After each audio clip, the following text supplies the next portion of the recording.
আজকে বীর মুক্তিযোদ্ধা সাদেক খান ওনাকে এই মামলায় গ্রেপ্তার করা হয়েছে এবং অ্যাডভোকেট আনিসুল হক ওনাদেরকেও এই মামলায় গ্রেপ্তার করা হয়েছে এবং আপনারা জানেন সাবেক মন্ত্রী এমপি শাহজাহান খান ওনাকে এই মামলায় গ্রেপ্তার করা হয়েছে।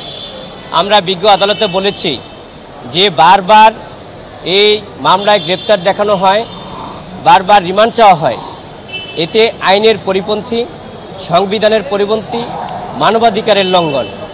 আমরা বলেছি যে এই মামলাগুলি রাজনৈতিকভাবে এবং আমাদেরকে উদ্দেশ্যপ্রণোদিতভাবে এই মামলায় আমাদেরকে সম্পৃক্ত করে বারবার সুনির্দেশ দেখানো হচ্ছে এবং রাষ্ট্রযন্ত্রকে ব্যবহার করে, আইন ও আদালতকে ব্যবহার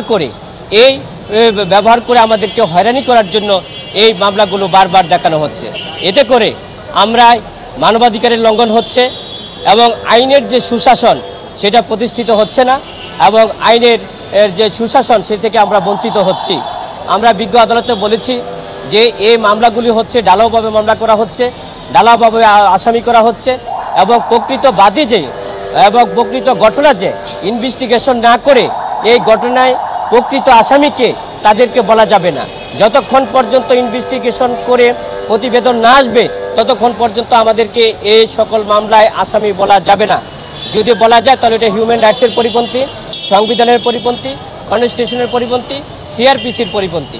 বিজ্ঞ আদালত অত্যন্ত ধৈর্য সহকারে, মনোযোগ সহকারে আমাদের বক্তব্যগুলি শুনেছেন এবং বিজ্ঞ আদালতে বক্তব্যগুলি অত্যন্ত মনোযোগ সহকারে শোনার পরবর্তীতে উনি এই সকল মামলাগুলিতে সুনির্দেশ দেখিয়েছেন। বিজ্ঞ আদালতে আমরা চিকিৎসার জন্য পিটিশন দিয়েছি।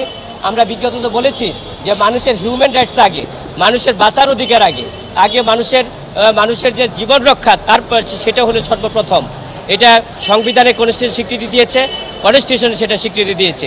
তার পরবর্তীতে বিজ্ঞ আদালতের বিচারে যদি আমি অপরাধী হই তাহলে বিজ্ঞ আদালত যেই জাজমেন্ট দিবেন সেটাগুলো আমরা মেনে নিব, কিন্তু তার আগ পর্যন্ত আমাদেরকে এই মামলায় অপরাধী বলা যাবে না। আমরা সেই সকল বক্তব্য সাবমিশন রেখেছি বিজ্ঞ আদালত।